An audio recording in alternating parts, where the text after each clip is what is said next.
This has nothing to do with anything. Oh, I was But like, I just got another pet on RuneScape. What'd you get? I got a beaver. I'll show you a beaver. Oh, that's really cool. I wasn't expecting that because I was literally just having something in the background while we were doing our podcast. I'll show you a beaver. That's really funny. I'll show you a beaver. Haha. And here's to the beginning. I'll drink to that. Why, Johnny Ringo.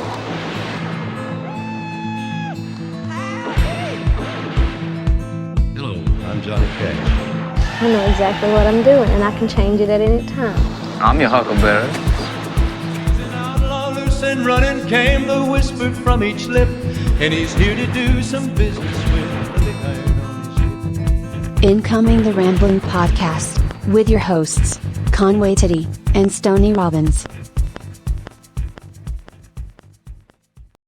Howdy, hey folks, and welcome back to another episode of the Ramblin' Podcast. I'm your host, Conway Stoney. And I...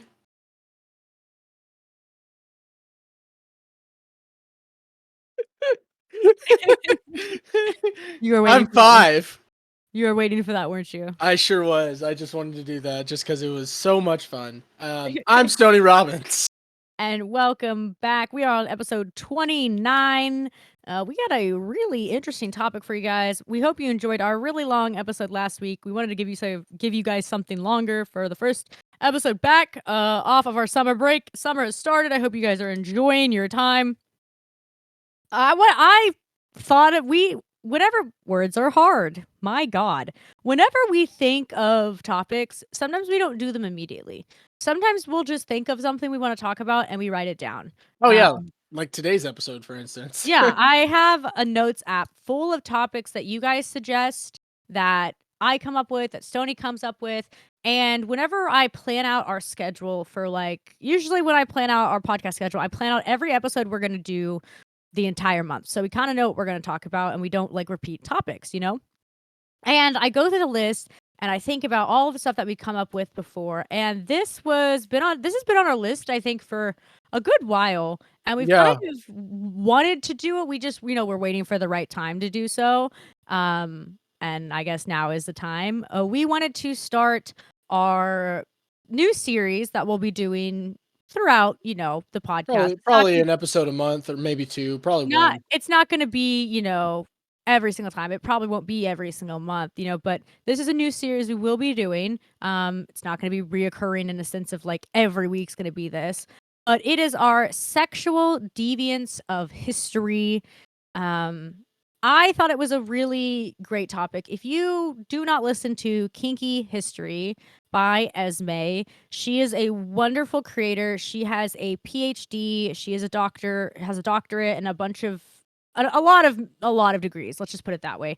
In particularly sexual history. She is so much fun to listen to. If you haven't heard her podcast, Kinky History, or seen her on TikTok, she's pretty huge on TikTok. Go follow her and check her out. She's awesome. She's very adorable. And she talks about things that a lot of people don't want to talk about or that historians completely leave out and don't talk about. It's things that we were not taught in history class. You know what I mean? And I find it so important that all of the work that she's doing and teaching and speaking about, I find it important, as well as she makes a good point of all of these, history is very important, obviously.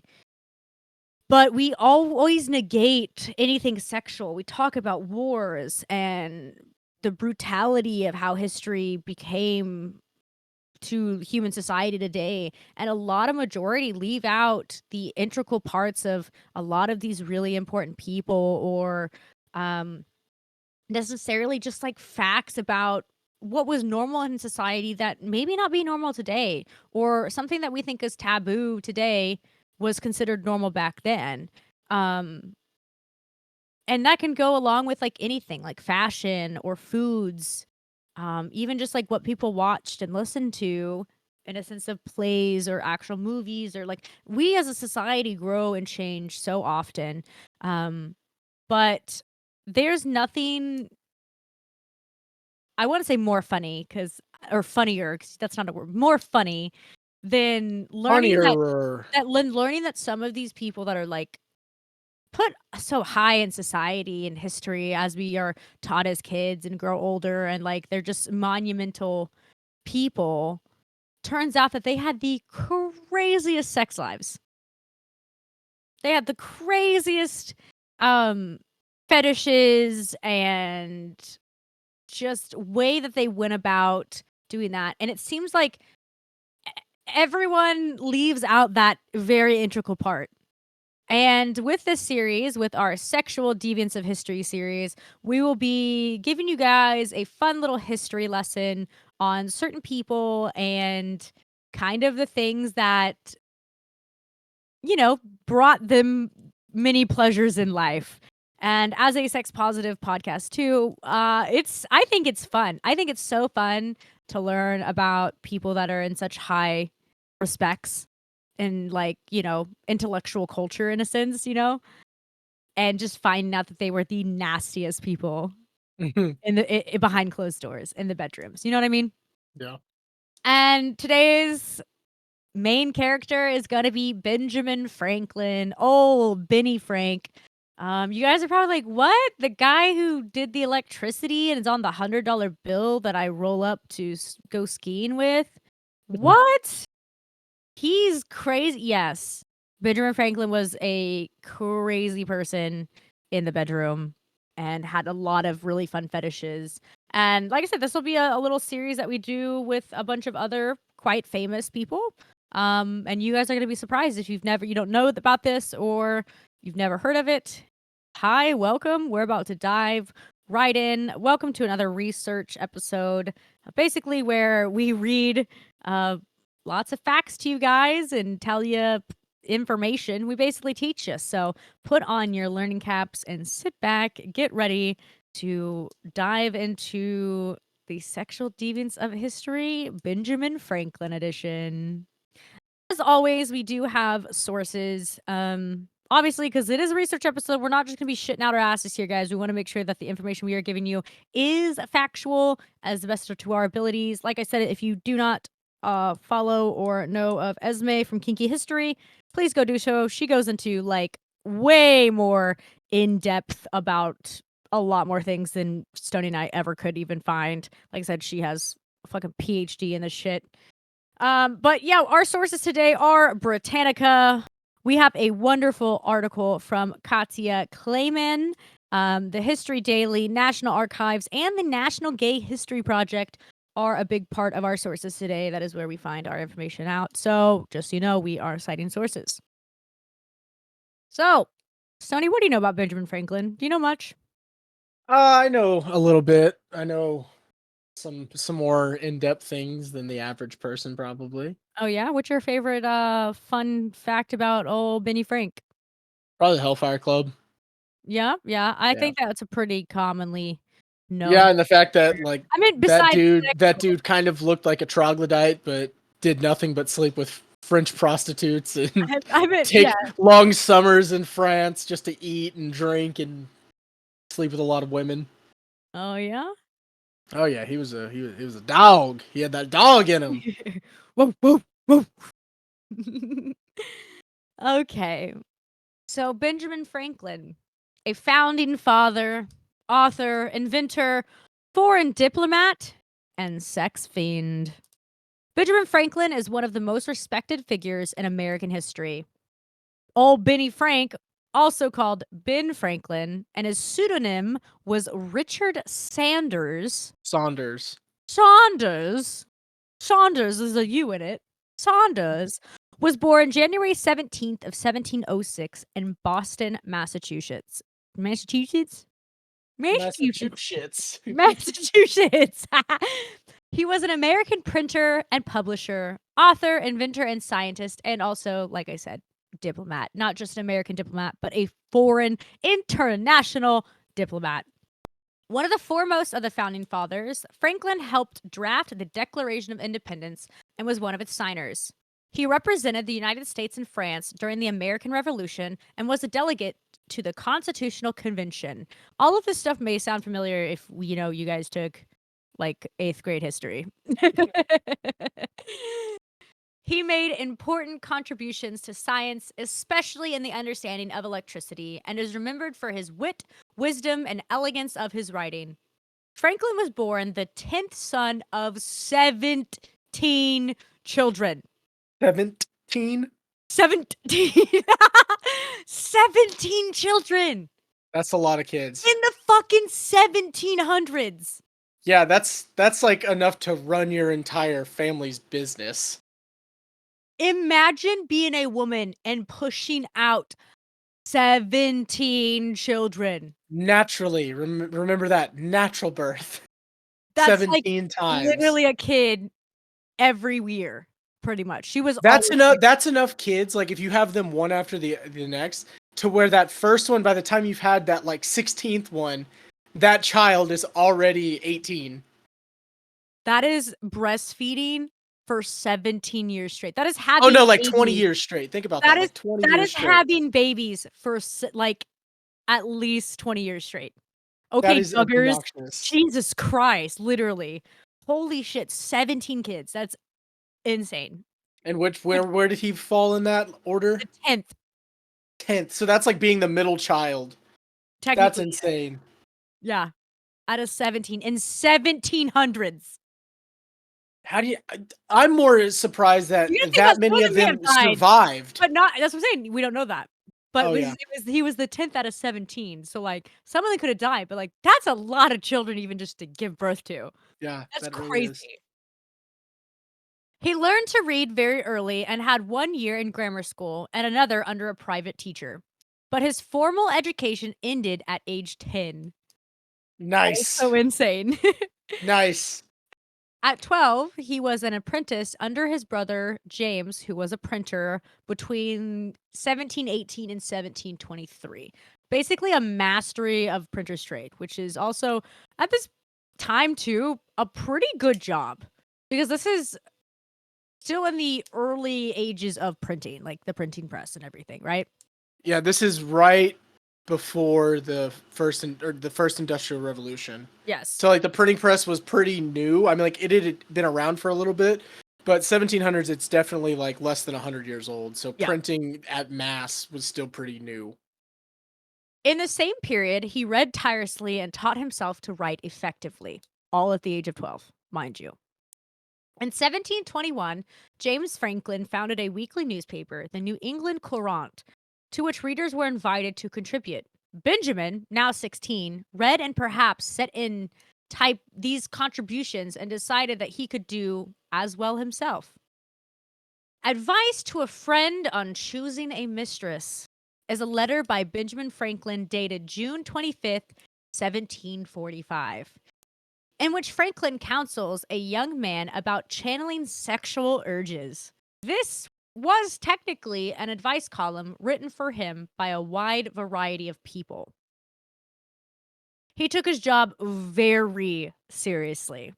The text begins by advising a young man that a cure for his sexual urges is unknown, and the proper solution is to take a wife. Then, expressing doubts that the intended reader will actually marry, Franklin names several advantages of marriage.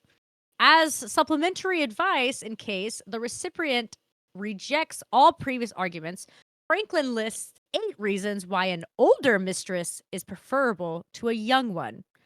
Advantages included better conversation, less risk of unwanted pregnancy, and a greater prudence in conducting an intriguing mind, I guess. And this kind of falls into Benny Frank talking about how he enjoys older women. So this already tells us that he has a kink for older women, for sure. And mind you, this was like he's still only like 17. Yeah, 17 at this time. Like yeah. he's still relatively young whenever he's already starting to But discover when you this think stuff about it, himself. 17 in the 1700s is like you're 27. Yeah, exactly. It was a lot. I mean, you're already considered a man at like yeah. 13. Yeah, back you're supposed to then. be like having kids and a wife and a bunch of other things, and yeah. So, I mean, speaking on that note, youth. When we start looking at his younger years, you start to kind of see a little bit more of how he was, I guess, like budding sexually in a sense is I guess a good term for it. Yep. So any examination of Benjamin Franklin's affairs start in his youth. At age 14 in 1720, he was a curious and hormonal teenager who was intrigued by the doxies and ramblings lining the streets of Boston. And he would- if you guys don't know what doxies are, it's kind of another word for like girls of the night, and like ramblers were technically people that would gamble or travel and drink heavily. It was just kind of like the nightlife of Boston. Oh yeah, I'm a rambling man. When he was 17, Franklin moved to Philadelphia, where he began his printing business and started his courtship of the 15-year-old Deborah Reed, the woman he would later marry. But by 1724, Franklin was off to London, and Deborah became an afterthought as he spent his evenings in the beds of countless women of ill repute. Hey, yo! The women of the night, if you will. He returned to Philadelphia 2 years later and eventually married Deborah in a common law ceremony in 1730. So you have to think about this. That's like For 6 years. For like 6 years he had been on and off dating this girl in Philadelphia. Oh, not on and off dating. He was dating. Yeah, I get. Yeah, he was essentially already married to her, but he was going off to London and just like sleeping with anyone that would let him. And this would put him like 23? No, not then, because like he was 17 when he got there in Philadelphia. And then 6 years later, before he got married, be like 23. He's in his early 20s, he's fucking and having a good time in his early 20s, all right? Yeah, and mind you, when he's 17, he's trying to date a 15-year-old, which is back in that time that's completely normal. Normal. And it still is normal, 17, 15, that's normal ages. Anyway, so there, and back then, mind you, he's already living on his own, probably. Yep. He's doing all this. He started his own business. He's already, for most intent and purposes, a adult at this time period. And he goes off he leaves Philadelphia, goes overseas, and starts sleeping with a bunch of women while he's still with this other person. And then he comes back and he's like, oh yeah, and we're married now. Because he just got common law married. He didn't have like an actual big grandiose marriage. There was no courtship really. It was just like, hey, we're married now. And that's, what it ultimately boils down to. And the vows of marriage did nothing to stop him, mind you. Not at all. He gets married and he still just basically stays exactly what he was doing, except now he's contractually married. So at this time too, usually when you get married, what do you start doing? You usually start popping little shitlings out. Popping kids out, which brings us to the next topic of Franklin's kids. One of Franklin's illegitimate children is well accounted for. In 1731, a year into Franklin's marriage with Deborah Reed, he had a son with one of his mistresses. Remember, mistresses is plural. This dude was banging everybody. Oh, he had like 6 side pieces. Some historians believe the mother of the child was a woman named Barbara, a maid in Franklin's house. Deborah accepted the child, William Franklin, into her home and raised him as her stepson. William eventually grew up to be a political figure in his own right and become the governor of New Jersey. Fun fact. So Deborah and Franklin also had 2 children of their own. A son who passed away at the age of 5 due to smallpox, fairly common, and a daughter named Sally who lived into her 60s. Some historians, like Thomas A. Foster, the author of Sex and the Founding Fathers, The American Quest for a Relatable Past, think that Franklin may have fathered 15 illegitimate children in his lifetime. However, the historians can't confirm any other details about his potential offspring. 15 kids is what he can kind of gather, which I think is, he was 10 out of 17 of his family. So, and him spending all that time fucking, and there's not really contraception at this time either. I mean, there was, but we're talking about... It's like the lambskin, yeah. Yeah, you were like using intestines and stuff like that, but even then, that much sex at that time in history We'll give you 15 children. It'll give you 15 children and probably like 37 diseases. That part. I mean, they have chronic syphilis in a lot of these families because of this. Yes, absolutely. Absolutely. So, him doing all this fucking, having 15 kids, where is he doing majority of this fucking? Well, that's where we get to what I think is my favorite little weird bit of knowledge on Benny Frank is the Hellfire Club. So basically, Franklin spent nearly 2 decades living in Europe performing diplomatic work on behalf of the new nation. But it wasn't all business. Benjamin Franklin loved lots of things and might have belonged to a sex club. That's what they say, and I choose to believe that it's true because 100%. it just makes It's a- too much sense knowing the guy. It's not even that, but it's documented in so many writings and poems and circumstances. A lot of the people were a part of the Hellfire Club. But Benjamin Franklin, 100%, I would say, was because of the evidence in most of writings that play along with it. While Ben Franklin was in London from 1757 to 1775, some historians believe he was a member of the Medmenham monks, also known as the Hellfire Club. Bum. This was a group of libertine men who were known for their perverse sexual proclivities and their rejection of religious constraints. There were orgies, threesomes, same-sex encounters, as well as copious amounts of drinking, lavish banquets, and plays and skits that mocked Christianity. While his actual membership cannot be confirmed or denied, historians point out Franklin had close friendship with some of the club's most notorious members, including its founder, Francis Dashwood.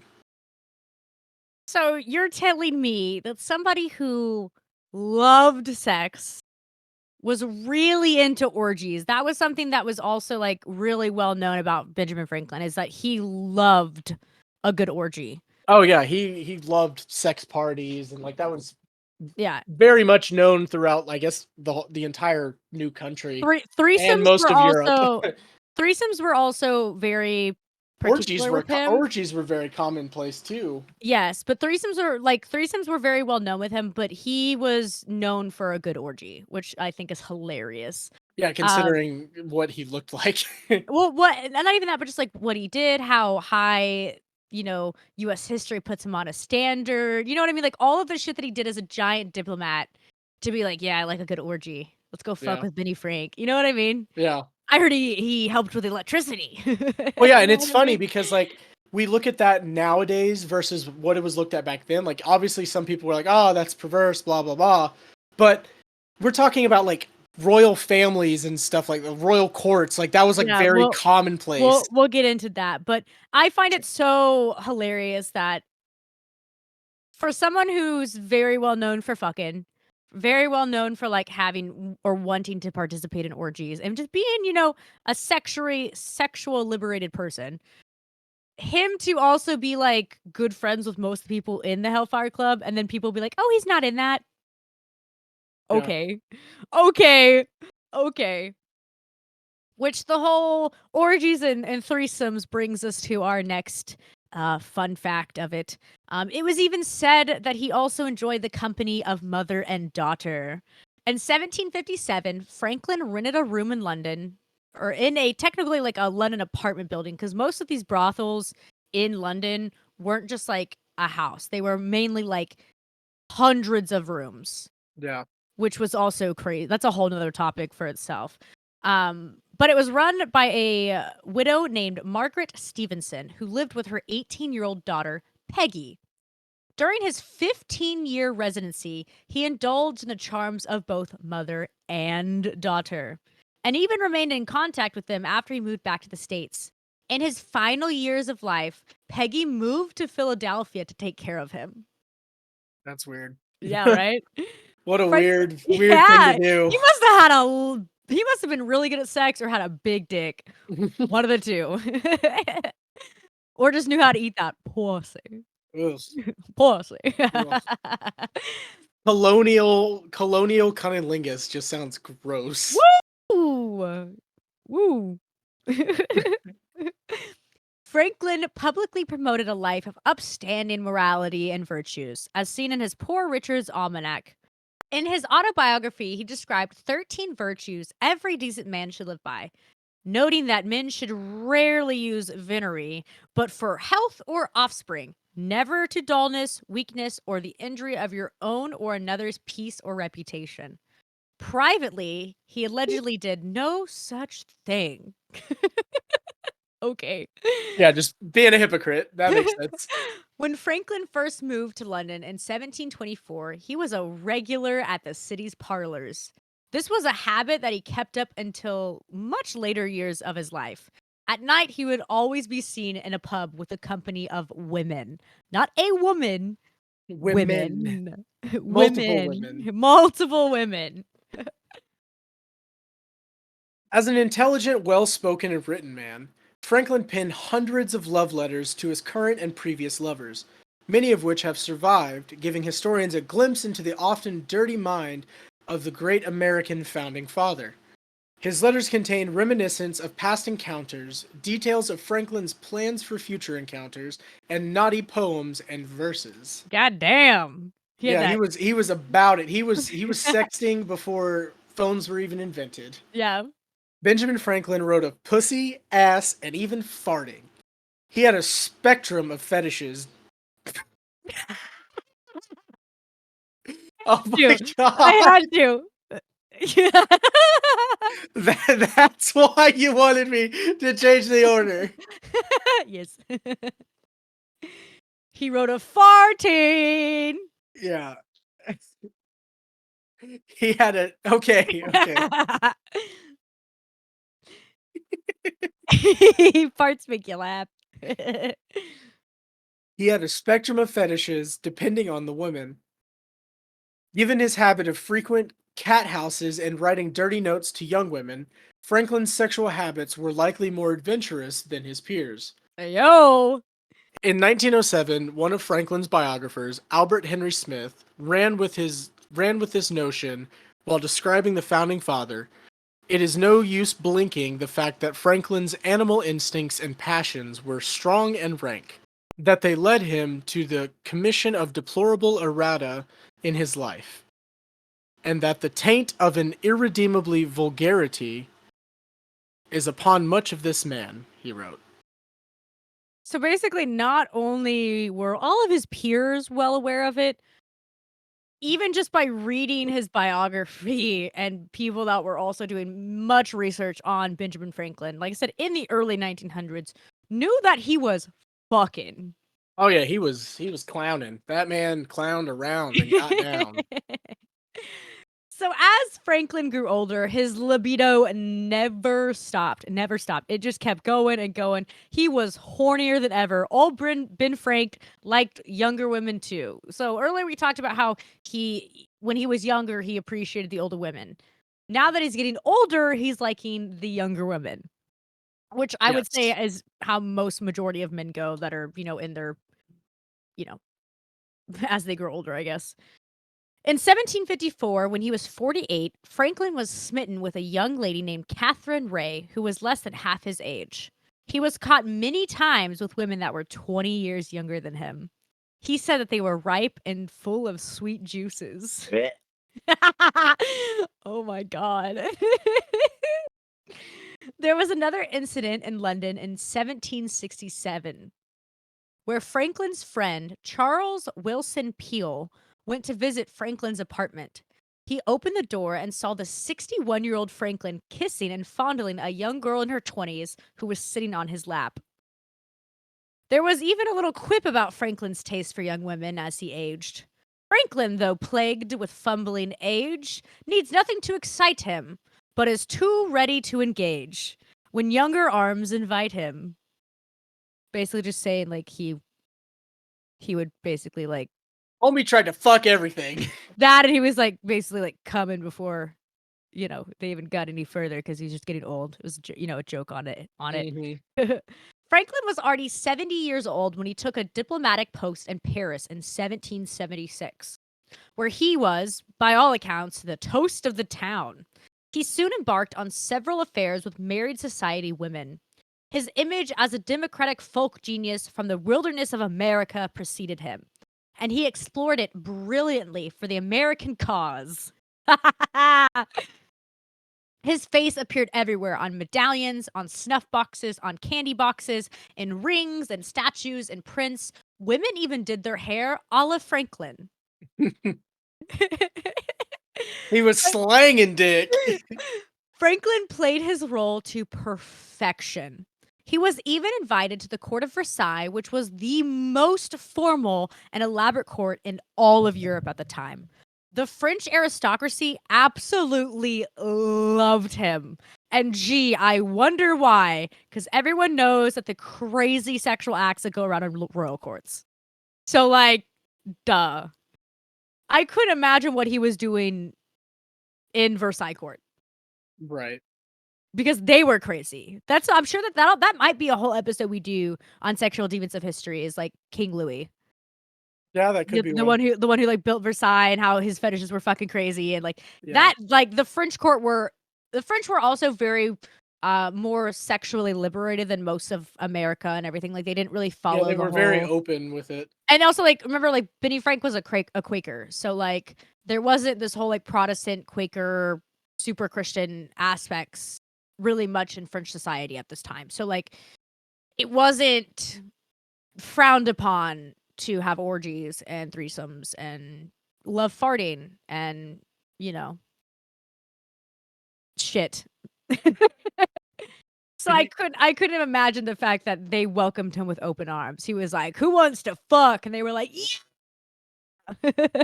So not only did Benny Frank indulge himself in many sex acts, whether it was, you know, colonial cunnilingus, as Stoney put it. Yeah, colonial cunnilingus. And not only was he impressing so many people in court, and, you know, he was an international dick slinger when you think about it. He was the first Deuce Bigelow. Well, no, he wasn't getting paid to fuck people, you know? That's true. He was not a prostitute, but He was just a international dick slanger. international dick slinger. Hey, slanging dick. So, mind you, he's in the French court, and he's already, like, well into, I would say, like, 60s and 70s at this point in his life. Still giving it the good old college try, if you know what I mean. Yeah. So, beset with pain of gout and kidney stones, and surrounded by spies, and sometimes his very clumsy fellow commissioners, Franklin nonetheless succeeded marvelously.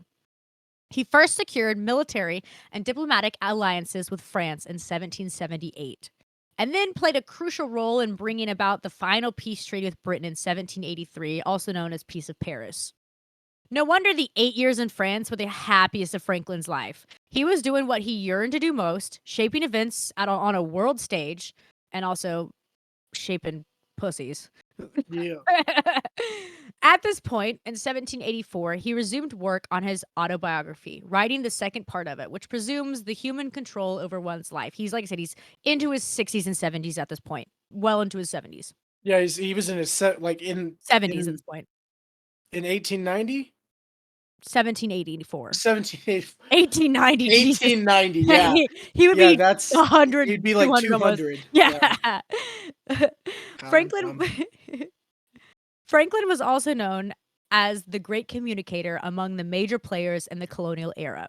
His joie de vivre and his sense of humor integrated him with everyone, which is why he became the primary diplomat from the colonies, and basically the ambassador to French and Prussian courts, and also a U.S. minister to both France and Sweden. In each capacity, he negotiated treaties and opened communications between supporters in Europe and the colonies. It was in his role as ambassador to France that Franklin became the nation's first gay-friendly ambassador. Let's put that in there again. He was an ambassador to France and became the first gay-friendly ambassador, helping a known homosexual escape persecution, and became a pivotal figure in the American Revolution. We stand an ally. A horny ally, but nonetheless, an But ally. an ally nonetheless. Yeah. Especially in the 1700s. Insane. It wasn't solely as ambassador that Franklin made gay-friendly history in early America.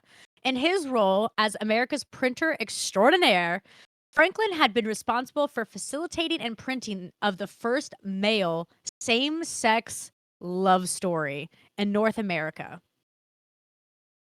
That deserves some claps. And he did this through his friendship with and mentoring a French printer, Hilaire Mesplet. In 1776, Mesplet were basically friendships with Franklin, bolstered his revolutionary as a printer. So these two like became friends and bonded over knowledge of writing and printing. That was like all Franklin knew. That was what he was good for. And this and Mesplet was learning and becoming this for France, basically. He was a bookseller, a writer, and published a play. The play details the homoerotic relationship between Jonathan and David in the Old Testament. A depiction still considered controversial today, 235 years later, after Mesplet's publication. That is a crazy play to write about, especially during that time, but he was French, so it also makes sense. You know what I mean? Like, it wasn't as taboo. It was taboo in, like, Americas and the, like, religion. Well, I mean, like, it'd be in the religious places. Yeah, but, yeah, like, it would France be. was not a stretch because they Yeah. were very open about everything. Yeah. In 1785, he founded the Montreal Gazette, now the oldest continuing newspaper in Canada. For LGBT historians, however, Mesplet is famous for printing the first book in Montreal, which was also the first homoerotic publication in North America. One presumes Franklin's own expansive sexual appetite allowed him not just tolerance, but empathy when regarding to von Steuben, and also kept him from suggesting to Mesplet that homoerotic plays might not be the very first thing to publish in his new Canadian home. So not only was he being a good friend at this point too, he was being like, write what you want to write about. Do what you want to do. You know? Write it. Do it. And I think that's in any good ally, that's good, is not questioning the person's artistic abilities of it, you know? And this was also at the time where, like, Franklin was new to Canada, and he was already under suspicion for his, like, political views. Franklin's life was mesmerizingly rich and bred full of contributions to the America, which is, like, incalculable how much he did for what is now modern day USA, you know? Yes. And added to that, now he can be his own significant contributions to the LGBT history in North America, which is huge, especially in this time and age, seeing that even in the 1700s, right when America first started, he was on the forefront of acceptance. Probably because he probably did indulge in, you know, some Eiffel Towering, if you know what I mean. I thought that was, you know. Oh my god. I'm taking those away from you. Use them in cringy times. That's the whole point. But yeah, I think it's very important for everyone to know too. Also, like, he was a very I'm not gonna say great ally, but he did allow people to be who they wanted, and he didn't care if people, you know, indulged in the same sex activities. He wasn't so against it, and he was the founding father of the United States. And I wish a lot of these modern day politicians would mind their own business. You know. Okay, so off of that tangent.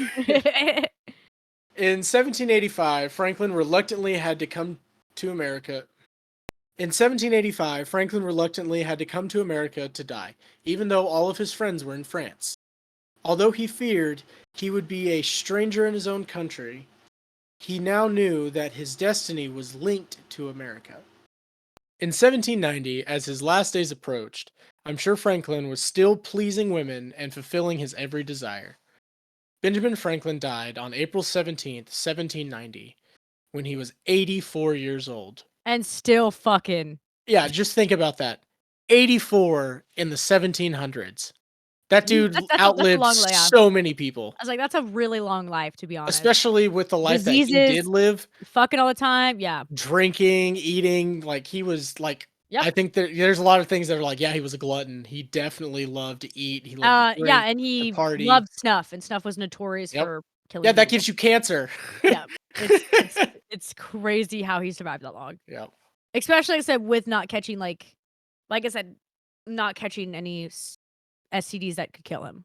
The cause of his death was empemia, brought on by attacks of pleurisy, which he had suffered earlier in his life. And he suffered these around, I think, like before age 10, like before he stopped and started doing the printing press. He was already he wasn't dying because of stuff he got in his life. He died because of something he already had. Yeah. You know, like a chronic condition. But him even Yeah. living till he was 84 with pleurisy and 17, fucking God. Yeah. So, and that kind of goes without saying that Mr. Franklin lived quite an adventurous life, indulging in all of life's pleasures. Hey yo. I found it fascinating. Something I learned today, while doing the research and while we talk about this, is the fact that I knew that he was someone who traveled quite a bit because he was doing it for like, America's benefit. Obviously, he did his job correctly. Yeah, he did it for diplomacy. I didn't know that he was very well entangled with the court of Versailles.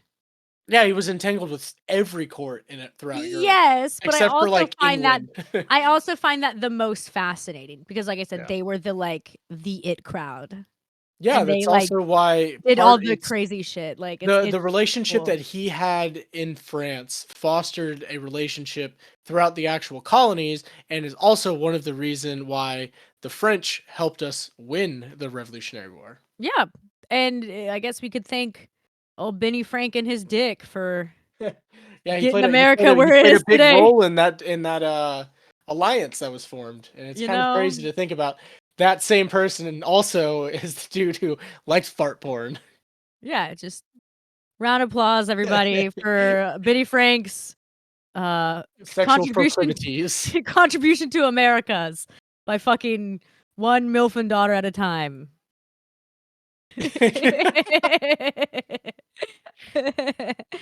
But yeah, that's something I learned today. Is like I knew he was involved in the courts, but I didn't know he was involved in like this particular court, and then that this particular court was like obsessed with him. Like they loved him, and I think that's so well. But yeah, that'll definitely be that Versailles. I think will be definitely a future episode of Sexual Deviants of History. I'll be sure to write that down. Yep. But I had fun with this episode. I hope you guys can take your thinking caps off now. You don't got to keep them on. You can go smooth brain from Yep, now you on. can come back to the normal side of Smooth Brain. I hope you guys learned something today. I think this was fun. I'm really gonna enjoy this series. They don't always have to be like super long videos or really in depth, but we wanted to give you Yeah. guys a little fun facts of like I said, important people in history and things of that. So I hope you guys enjoyed the first episode of our Sexual Deviants of History series. For sure, we'll be doing Versailles, or at least King Louis, or the important people in that court for sure, because they were very crazy when it comes to their sexual needs.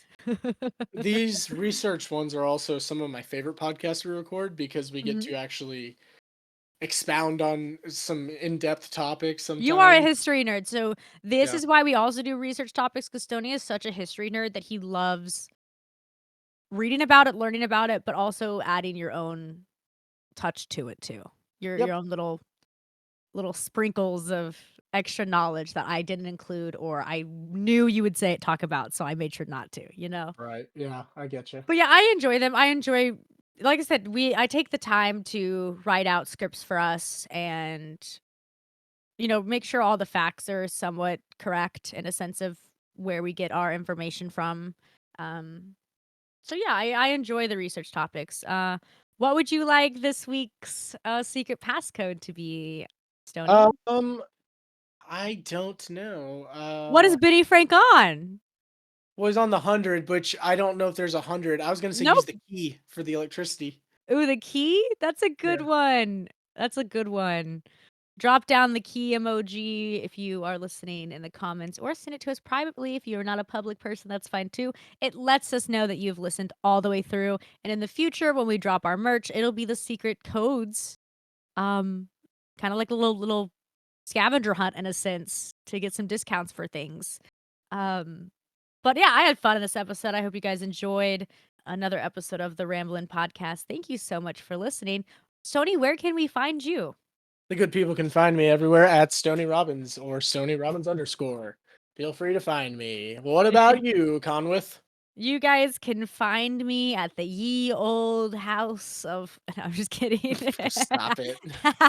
You guys can find me at conwaytitty.com. That is Conway, TITTY.com. Stoney and I stream quite often. Come watch us play some games on Twitch. All my other stuff is linked there as well. If you feeling spicy like old Benny Frank, I got your needs handled. Oh, Cringe. okay. Yeah, cringe. Enough of me. We'll see you guys on the next episode. Have a good rest of your day. Stay hydrated, get some sleep, and we'll see you later. Bye-bye. Bye.